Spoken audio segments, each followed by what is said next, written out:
Subscribe કરો એ hi news India ચેનલને, પછી યુટ્યુબ એપ પર બેલ આઇકોનનું બટન દબાવો અને નિહાળો એ hi news India channel. Audio Jungle. Banaskantha જિલ્લાના વાવ તાલુકાના એટા ગામે આનંદ પ્રકાશ બાપુની પવિત્ર જગ્યા ઉપર બ્રહ્મ સમાજ દ્વારા બનાસકાંઠા લોકસભાના સાંસદ જ્ઞાનીબેન ઠાકોરનો સન્માન સમારોહ યોજવામાં આવ્યો હતો. આજના કાર્યક્રમમાં બ્રહ્મ સમાજના આગેવાનો મોટી સંખ્યામાં હાજર રહ્યા હતા. આજના કાર્યક્રમમાં ગુલાબસિંહ રાજપૂત, કેપી ગઢવી, ઠાકરસિંહ રબારી, રાજુભાઈ જોશી સહિત અનેક સ્થાનિક નેતાઓ હાજરી આપી હતી. જેમાં ઠાકરસિંહભાઈ રબારીએ નિવેદનમાં મોટો ધડાકો કર્યો હતો. જેમાં ભાજપ શું છે, ભાજપની ગાડીમાં બેસવા તૈયાર ન હતું ત્યારે આ બ્રહ્મ સમાજના બાબુભાઈને વાવ વિધાનસભાની ચૂંટણી લડાવ્યા. જ્યારે ભાજપનું નામ નહોતું ત્યારે તમારા બધાનો ઉપયોગ કર્યો. ત્યારે ભાજપમાં 4 કળાએ સમય આવ્યો અને ત્યારે બ્રાહ્મણો અને અન્ય સમાજના લોકો ક્યાં ગયા તે ભગવાન જાણે. જે ભાજપમાં ન હતા તેમણે પણ કબજો લીધો છે. એટલે જાગવાનો સમય આવ્યો છે. મહેરબાની કરો. વધુમાં રાજનેતાઓ રાજ ચલાવતા હતા, પરંતુ સલાહ તમારી લેવી પડતી હતી. પણ સમયને સમજો, તમે બુદ્ધિજીવી છો. વધુમાં જણાવતા કહ્યું હતું કે આજે ધારાસભ્ય તરીકે ગુલાબસિંહ રાજપૂત, કેપી ગઢવીનું નામ છે, તો અમીરામભાઈ કોંગ્રેસમાંથી ભાજપમાં ન ગયા હોત તો આજે વાવ વિધાનસભામાં સિંગલ ઉમેદવાર તરીકે અમીરામભાઈ આસલનું નામ ચાલતું હોત. વધુમાં કોઈ પણ મુસીબત હોય અને મુસીબતમાંથી રસ્તો નીકાળે તેને ભૂદેવ કહેવાય. ત્યારે સમજીને વળાંક લઈ લો. તમારા માટે કાયમી દ્વારો ખુલ્લા છે. જ્યાં જે માંગશો ત્યાં કોંગ્રેસ પાર્ટી તમને આપશે તેવું જણાવ્યું હતું. આશીર્વાદથી બનાસકાંઠાના સાંસદ બન્યા છે એવા બેન શ્રી જ્ઞાનીબેન, થરાદના પૂર્વ ધારાસભ્ય ભાઈ શ્રી ગુલાબસિંહ, બ્રહ્મ સમાજના આગેવાન હેમંતરામબા, હેમુભાઈ જોશી, ભગવાનભાઈ, બીકે જોશી સાહેબ અને સમગ્ર ચૂંટણીમાં આર્થિક મદદ કરી, ક્યાંય અટકાવવા ના દીધા કે જેટલું જોઈએ એટલું ફંડ આપીશ પણ ચિંતા નથી કરવાની એવા રાજુભાઈ જોશી. હજી 50-60 લાખ રૂપિયા રાજુભાઈના માથે હશે. અને મારી આજે માઇક ઉપર બોલું છું એની રાજકીય શરૂઆત કરી છે એવા મારા રાજકીય ગુરુ કેપી ગઢવી સાહેબ, ભાઈ શ્રી અમારા જુજારુ તાલુકા કોંગ્રેસ સમિતિ વાવના પ્રમુખ ભાઈ શ્રી નરસિંહભાઈ, મનુભાઈ, અભુજી, બીકે સાહેબ નું તો કીધું પહેલા. બીકે સાહેબ આખી ચૂંટણીની વહીવટી પ્રક્રિયા આખા જિલ્લાનું સંભાળતા હતા. એટલે અહીં મારે ભાષણ કરવાનું ગુલાબસિંહ ના હોય કે સમાજ જીવન કઈ રીતે જીવવું એ જીવનની રાહ જે બતાવી છે બ્રહ્મ સમાજ બેઠા હોય ત્યારે આપણે ભાષણો કરવાના ના હોય કે સમાજ જીવનમાં મનુષ્ય તરીકે શું કરવું એની સલાહ જ્યારે આ બ્રાહ્મણ સમાજે આપતા હોય, મનુષ્ય અવતાર તરીકે કઈ રીતે જીવન જીવવું એની રાહ તમારી પાસે શીખવાની હોય ત્યારે તમારી પાસે મારે ભાષણો કરવાના ના હોય. આપ તો નમન, પૂજન ને વંદનીય સમાજ છો. ગાય અને બ્રાહ્મણ એ પૂજનીય છે ત્યારે અહીં વિશેષ ભાષણો ન કરાવડાય. પણ રાજુભાઈ મને હમણાં કહેતા હતા કેજો એટલે મને નામ યાદ આવ્યું. હેમુભાઈ ભીલડીથી, આપણે બાબુભાઈ ને ભીલડીથી બાબુભાઈ કેપી સાહેબ, જયારે ભાજપ શું છે, ભાજપની ગાડીમાં કોઈ બેહવા તૈયાર નતું ત્યારે આ બ્રહ્મ સમાજના બાબુભાઈને વાવ વિધાનસભા ચૂંટણી લડાયા. તમે બધા તાકાત લગાવીને એ ટાઈમે પણ 18 થી 22,000 વોટ મળ્યા હતા. ભાજપનું કોઈ નામ નતું લેતું ત્યારે તમારો ઉપયોગ કર્યો. જયારે ભાજપનો 4 કળાએ સમય આવ્યો ત્યારે બ્રાહ્મણો બધી સમાજો ક્યાંય ક્યાં ભગવાન જાણે જે ભાજપમાં નતા એ કબજો લઈ લીધો. એટલે જાગવાનો સમય છે, મહેરબાની કરો. રમેશમાં ભલે આ વિસ્તારમાં અમૃતભાઈ ભાખરીને કાલે મેં સરપંચને ફોન કર્યો, અમૃતભાઈ કીધું આજ તો ના આવ્યા તો હવે આપણા બે એની મિત્રતામાં કઈક કમી લાગે કે ના હું 10 જણા ભાખરીથી લઈને આવીશ. બ્રહ્મ સમાજ ના હોય તો રાજકારણ કે સમાજ જીવન જીવવું અઘરું છે. તમે બધાને જયારે રાહ બતાવો છો ત્યારે આપને વિનંતી કરું છું. રાજુભાઈ, આજે આ સમાજે કોઈ પણ ચૂંટણી હોય કે સમાજ જીવન જીવવું હોય, આજે ભલે તમે કદાચ ઓછા વોટ આપ્યા હોય પણ હેમંતરામબા, બીકે જોશી સાહેબ, રાજુભાઈ ના બધા આખી ચૂંટણી લડ્યા છે અને આ ચૂંટણી જીતના જસના ભાગીદાર તમારી સામે જ બેઠા છે. બ્રાહ્મણ સમાજનો મોટો હિસ્સો છે ત્યારે જીત્યા છે. રાજાઓ રાજ ચલાવતા હતા પણ સલાહ તમારી જ લેવી પડતી હતી. એટલે જ્ઞાનીબેનના સલાહકાર તરીકે રાજુભાઈ, બીકે જોશી હતા ને એના પરિણામે આટલા સુધી આપણે પહોંચ્યા છે. મિત્ર સામે તો ઘણા બધા કાવા દેવા હતા. એટલે બ્રાહ્મણ સમાજ સિવાય ક્યારે રાજકારણ કે સમાજ જીવન ચાલતું નથી. એટલે આપને વિશેષ નથી કહેતો, પણ સમયને સમજો. તમે બુદ્ધિજીવી છો, પરંતુ ભગવાન જાણે છે. મને રબારીને પણ શંકર ભગવાને શીખી ઈર્ષા આપી તેમ તમને ઈર્ષા આલી છે શું છે સમજાતું નથી. નહીતર ધારાસભ્ય તમે જુઓ, આજે ગુલાબસિંહ કેપી ગઢવી સાહેબ મારું નામ ચાલે છે, અમારું એકનું ના ચાલતું હોત, અમીરામભાઈ ના ગયા હોત તો ધારાસભ્ય તરીકે સિંગલ નામ વિધાનસભામાં અમીરામભાઈ નું હોત. આ અમૃતભાઈ બેઠા છે બ્રહ્મચારી બાપુની જગ્યામાં કહું છું. જયારે ભાજપમાં જવાનો હતો અમૃતભાઈને મેં ફોન કર્યો, હેમંતરામબા કે અમે જવાબદારી લઈને અમીરામભાઈને ભાજપમાં ના જવા દો, લોકસભાની ચૂંટણીની વાત કરું છું, બ્રહ્મચારીની જગ્યામાં અમૃતભાઈ સરપંચ ભાખરીને પૂછજો. મેં જવાબદારી મેં બેનને નથી પૂછ્યું, પણ પૂછી લો કેપી સાહેબને ગુલાબભાઈને કોંગ્રેસમાં જોઈન્ટ કરી દો, બેન જીતી જાય તો સિંગલ ઉમેદવાર અમીરામભાઈ આ બેઠા. અમૃતભાઈ કીધું હતું ને, અમૃતભાઈ હા હંમેશા હા હેમંતરામભાઈએ કીધું હતું. એટલે જ્યારે કોઈ પણ જયારે મુસીબતો હોય ત્યારે મુસીબતમાંથી રસ્તો કાઢે એ જ બુદ્ધિ હોય. ત્યારે આપને કહું છું કે હવે સમજીને વળાંક લઈ લો અને તમારા માટે કાયમી દ્વારો ખુલ્લા છે. જ્યાં જ્યાં જે માગશો એ કોંગ્રેસ પાર્ટી. દેશ સહિત સમગ્ર રાજ્યમાં શ્રાવણ માસની શરૂઆત આવતીકાલેથી થશે. પ્રથમ સોમવારને લઈને વાવ અને ઢીમા માર્કેટયાર્ડમાં રજા જાહેર કરાઈ હતી, જેમાં વાવ માર્કેટયાર્ડના સેક્રેટરી લાલજીભાઈ ચૌધરીએ જણાવ્યું હતું કે પવિત્ર શ્રાવણ માસનો પ્રથમ સોમવાર હોવાને લઈને વેપારી મિત્રોની માંગણીને ધ્યાને રાખી હરાજીને લગતું કામકાજ બંધ રહેશે. મંગળવારને તારીખ 4/8/2024થી રાબેતા મુજબ કામકાજ શરૂ કરાશે તેમ જણાવ્યું હતું. બનાસકાંઠા જિલ્લાના કાંકરેજમાં નેશનલ હાઈવે 27ના ઓથોરિટીની ઘોર બેદરકારી સામે આવી છે, જેમાં શિહોરી પાટણ નાળામાં છેલ્લા કેટલાય સમયથી 2 ફૂટ જેટલા ખાડા હોવાને લઈને વારંવાર બાઇક, રિક્ષા અને 4-વ્હીલર ચાલકો ખાડાથી અજાણ હોવાને લઈને અકસ્માતનો ભોગ બને છે. ત્યારે શિહોરી ખાતે આવેલ પાટણ નાળામાં પડેલ ખાડામાં અતુલ રિક્ષા પલટી ખાઈ જતા જાનહાનિ ટળી હતી. જોકે મહા મુશ્કેલીએ રિક્ષાને ઊભી કરી રિક્ષામાં રહેલ પતરા સહિત સામાનને નુકસાન થયું છે. નેશનલ હાઈવે ઓથોરિટી સામે કાંકરેજ મામલતદાર દ્વારા કડક પગલાં ભરવાની માંગને લઈને સંકલન સમિતિની મિટિંગમાં મામલતદાર અને ડીસા પ્રાંત અધિકારી દ્વારા ખાડાઓ પૂરવા માટે નેશનલ હાઈવે ઓથોરિટીના અધિકારીઓને સૂચના છતાં જેમનું તેમ ત્યારે તાત્કાલિક ધોરણે પાટણ નાળામાં પડેલ ખાડા પૂરવાની કામગીરી કરવામાં આવે તે જરૂરી છે. અન્યથા કોઈ વ્યક્તિનું ખાડામાં પડી જવાથી મોત થયું તો જવાબદાર કોણ? શિહોરી ગ્રામ પંચાયતના પૂર્વ ડેપ્યુટી સરપંચ તેમજ વાહન ચાલકો દ્વારા મીડિયા સાથે વાતચીત કરતા જણાવ્યું હતું કે ટૂંક સમયમાં ખાડાઓ પૂરવામાં નહીં આવે તો રોડ ઉપર ઉતરીને રસ્તાઓ બંધ કરી આંદોલન કરવાની ચીમકી આપી છે. ત્યારે આખરે ઘોર નિંદ્રામાં સૂતેલ નેશનલ હાઈવે ઓથોરિટી તંત્ર જાગશે ખરા? તે પણ એક સળગતો સવાલ છે. બનાસકાંઠા જિલ્લાના થરા પોલીસ સ્ટેશનમાં ધાડ અને લૂંટના ગુના નોંધાયા હતા. ત્યારે આ ગુનાઓને ઉકેલવા માટે થરા પોલીસ ચક્રો ગતિમાન કર્યા હતા.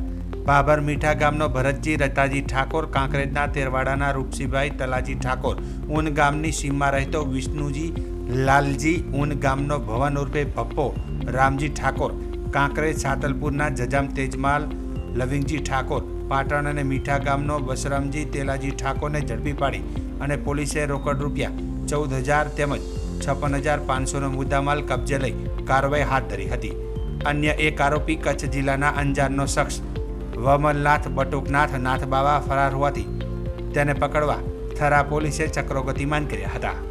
પકડાયેલ શખ્સો મહેસાણાના સતલાસણા, બનાસકાંઠાના ભાભર, થરા અને પાટણ જિલ્લાના રાધનપુરમાં અલગ અલગ ગુનાઓ નોંધાવ્યા હોવાનું બહાર આવ્યું છે.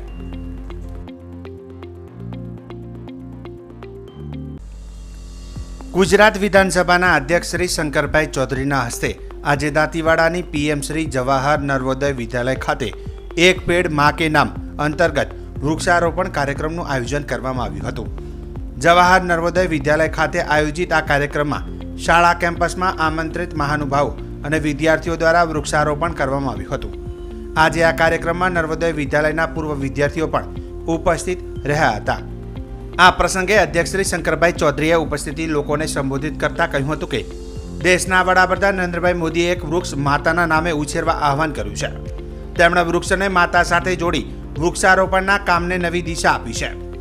વિદ્યાર્થી કાળના સ્મરણોને યાદ કરતા અધ્યક્ષશ્રીએ જણાવ્યું હતું કે વિદ્યાર્થી જીવનની યાદો અને ખુશી અલગ હોય છે. દેશનો ઇતિહાસ બદલવાનું કાર્ય મધ્યમ પરિવારોએ કર્યું છે. મધ્યમ પરિવારો સાથે જોડાયેલા લોકો જીવનની વાસ્તવિક પરિસ્થિતિથી વધુ વાકેફ હોય છે, જેથી કોઈપણ કામમાં તેઓની સહભાગિતા વધુ હોય છે. નર્વોદય પરિવારની સુંદર કામગીરી બિરદાવી હતી. અધ્યક્ષશ્રીએ કહ્યું હતું કે દરેક વૃક્ષમાં ભગવાન વસેલા છે, તેથી આપણે આ પ્રકૃતિનું સંવર્ધન કરવું જોઈએ. વૃક્ષ પરોપકારનું ખૂબ જ મોટું કામ કરે છે, તેથી તેનું જતન કરવું એ પ્રાકૃતિક સેવા છે. વૃક્ષોનું વાવેતર કરવું એ પ્રકૃતિની નિસ્વાર્થ ભક્તિ છે. દીવા અગરબત્તી કર્મકાંડ કંઈ ન કરી શકતા હોય, પરંતુ જો પ્રકૃતિના સંવર્ધનનું કામ, જો વૃક્ષ વાવવાનું કામ, વૃક્ષ સંવર્ધનનું કામ, પંખીઓ પ્રાણીઓને સંવર્ધન કરવાનું, એને સુરક્ષા આપવાનું કામ કરતા હોય તો આ પણ એક ઈશ્વરની કરેલી નિષ્કામ ભક્તિ છે. જે શ્રીમદ ભગવદ્ ગીતાની અંદર યોગેશ્વર શ્રી કૃષ્ણએ જે કહ્યું છે, હું તો મારા મનથી એવું માનું છું કે એમાં એક કામ આ પણ છે, વૃક્ષનું વાવેતર કરવું. તરુવર સરોવર સંતજન ચોથા બરસત મેં પરમાર્થ કે કારણે ધરિયા ચારે દેહ. તો આ પરોપકાર માટે કામ કરવાવાળા જે લોકો છે એનું, જેવા પૃથ્વીના જે તત્વો છે એને સંવર્ધન કરવાનું કામ, એ પણ બહુ મોટું કામ છે. તો આજના કાર્યક્રમની આ ઇવેન્ટ બનાવી તમે એની સાથે જોડ્યું છે, માને જોડી છે. સંવેદનાની મૂર્તિ જે માં હોય એ માને સાથે એક યાદમાં એક વૃક્ષ વાવવાનું કામ તમે કરો, એ તો કેવડું મોટું કામ છે. આપણા પ્રધાનમંત્રી મોદી સાહેબે એક દિશા આપી છે, આખા દેશે આ દિશા ઉપાડી છે. માની યાદમાં એક વૃક્ષ, માની હયાતીમાં એક વૃક્ષ. તમે પણ પોતાની મા માટે એક વૃક્ષનું વાવેતર કરો ને એની યાદ કાયમી રહે. જન્મ દેવાવાળી મા માટે આવું કરી શકાય. બાકી પણ ઘણી રીતે વૃક્ષના વાવેતર કરવા માટેના કારણો તો મળી રહે. તમારી બર્થડે હોય તો કરી શકાય, તમારા એનિવર્સરી હોય તો કરી શકાય, કોઈ પિતૃનું શ્રાદ્ધ નિમિત્તે પણ કરી શકાય. વૃક્ષનું વાવેતર કરવા માટેના મોકા શોધવા પડે. નામાંકિત જે એજ્યુકેશન ઇન્સ્ટિટ્યૂટો છે જે વર્લ્ડમાં, એ ઘણા બધાએ પોતાના પૂર્વ વિદ્યાર્થીઓ માટેનું એક અલગ વ્યવસ્થા પણ કરી છે. એના માટેનું ડોનેશન પણ બહુ મોટું આપે છે. એની સ્ટોરીઓ આપણે અનેક વખત સાંભળી છે. અનેક એવા રિસર્ચ ઇન્સ્ટિટ્યૂટ પણ ઊભા કર્યા છે કે જેથી કરીને દુનિયાની અંદર ઘણા બધા સ્ટેટો કરતાં પણ વધારે ફંડ એ સંસ્થાઓ પાસે છે. એની પાછળ કોઈ કારણ હોય તો તેઓ બતાવે છે કે અમારા સ્ટુડન્ટ. આવી સક્સેસ સ્ટોરીની સાથે સાથે એક middle class, lower middle class, બિલો પોવર્ટી એવા પરિવારમાંથી, ફાર્મિંગ કરતા પરિવારોમાંથી બહાર આવીને એક સ્ટુડન્ટ પોતે પોતાની ત્યાં સેટલ થયા હોય ત્યાં એવો વિચાર કરે કે હા, ભલે અમે નાના લોકો હોઈએ પરંતુ અમે ઘણા બધા છીએ, અમે સાથે મળીને કામ કરશું. આ તો તમે વેદોની જે રૂચા છે ને, સંગસ્વદમ સંવદધ્વમ સંભો મનાસી જાનત તેવા ભાગમ યથા પૂર્વે સંજાનાના ઉપાસતે.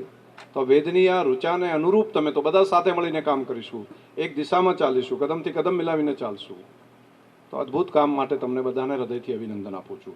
પુનઃ મને આ કાર્યક્રમમાં રાજ્યસભાના પૂર્વ સાંસદ દિનેશભાઈ અનાવાડિયા, જિલ્લા કલેક્ટર શ્રી વરુણકુમાર બરનવાલ, બનાસ મેડિકલ કોલેજના પ્રમુખ પીજે ચૌધરી, સ્થાનિક આગેવાનો, અધિકારીશ્રીઓ, શિક્ષકગણ, પૂર્વ વિદ્યાર્થીઓ અને વાલીઓ ઉપસ્થિત રહ્યા હતા.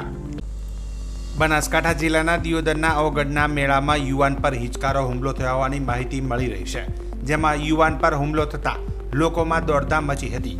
જો કે તેરવાડા અને ઓગળપુરા ગામના લોકોના ટોળાએ યુવાન પર હુમલો કર્યા હોવાની લોકચર્ચા થઈ રહી છે. જો કે જૂની અદાવતને લઈને યુવક પર 10 થી 12 લોકોના ટોળાએ તીક્ષ્ણ હથિયાર વડે હુમલો કરાતા યુવાનને માથાના ભાગે ગંભીર ઈજા પહોંચતા ઈજાગ્રસ્ત યુવાનને પ્રાથમિક સારવાર અર્થે દિયોદર રેફરલ હોસ્પિટલ ખાતે ખસેડવામાં આવ્યો હતો. ત્યારે યુવાનને ગંભીર ઈજાઓ થતા વધુ સારવાર અર્થે દિયોદરની ખાનગી હોસ્પિટલ ખાતે રિફર કરાયો હતો. સાહેબ, મારો ભાઈ ઓગળ દર્શન કરવા માટે આવેલો હતો અને ત્યાં 10-12 જણાનું ટોળું, ઈશ્વરજી ઠાકરસિંહજી, તેમના શાળા, તેમની પત્ની અને તેમને મારા ભાઈ ઉપર હુમલો કરેલો. 3-4 કિલોમીટર દોડાયો અને દોડાઈને હુમલો કરેલો. શરીરના જાનથી મારી નાખવાની ધમકી આપેલી છે અને શરીરના ઘા ઝીકેલા છે માથામાં. અને એમના જોડે 10-12 જણા ટોળું હતું, એમના જોડે બધા જોડે હથિયાર હતા અને બીજા લોકો 10-12 જણા હતા, એમની પત્ની, એમના શાળા.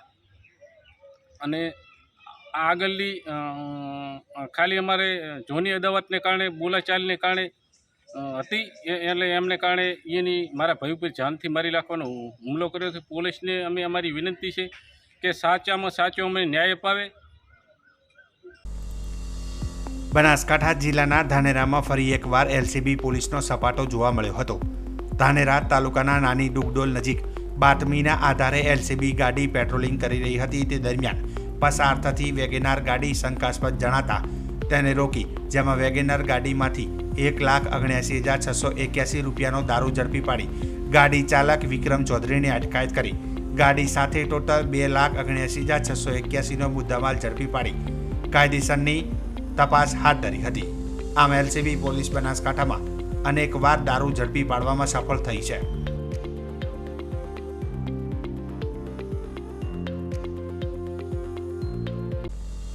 બનાસકાંઠા જિલ્લામાં ઓછો વરસાદ હોવાના કારણે જિલ્લાના તમામ જળાશયો ખાલીખમ હાલતમાં જોવા મળી રહ્યા છે. જો કે છેલ્લા 3 દિવસથી જિલ્લામાં ઝરમર વરસાદ જોવા મળી રહ્યો છે. પરંતુ રાજસ્થાન સહિત ઉપરવાસમાં ભારે વરસાદના પગલે બનાસકાંઠા જિલ્લાની જીવાદોરી સમાન ગણાતી બનાસ નદીમાં નવા નીર આવ્યા છે, જેથી ખેડૂતોમાં ખુશી જોવા મળી રહી છે. અમીરગઢ ખાતે આવેલ ઉત્તર ગુજરાતના સૌથી મોટા ચેક ડેમ ઓવરફ્લો થતા બનાસ નદીનું પાણી દાંતીવાડા ડેમમાં પાણીની આવક થાય તેવી આશા સાથે ખેડૂતો ભગવાનને પ્રાર્થના કરી રહ્યા છે. બનાસકાંઠા જિલ્લાના જીવાદોરી સમાન ગણાતા દાંતીવાડા ડેમ જો છલોછલ ભરાય તો બનાસકાંઠા સહિત પાટણ જિલ્લાના કેટલાય તાલુકાઓના ખેડૂતોને આવનાર સિઝન ખેતી કરી શકશે. દાંતીવાડા ડેમનું પાણી પીવા માટે બનાસકાંઠા જિલ્લાના 87 જેટલા ગામો સહિત પાલનપુર, ડીસા અને દાંતીવાડા તાલુકામાં પહોંચે છે. તેમજ ખેતી માટે બનાસકાંઠા જિલ્લાના 4 તાલુકાના 61 ગામડાઓના અને પાટણ જિલ્લાના 2 તાલુકાના 49 ગામડાઓના પાણી પહોંચે છે. જો કે હજુ સુધી દાંતીવાડા ડેમમાં પાણીની આવક શરૂ થઈ નથી, જેને લઈને ખેડૂત હાલ ચિંતિત જોવા મળી રહ્યો છે. સબસ્ક્રાઇબ કરો એ હાઈ ન્યૂઝ ઇન્ડિયા ચેનલ ને, પછી યુટ્યુબ એપ પર બેલ આઇકોન નું બટન દબાવો અને નિહાળો એ હાઈ ન્યૂઝ ઇન્ડિયા ચેનલ.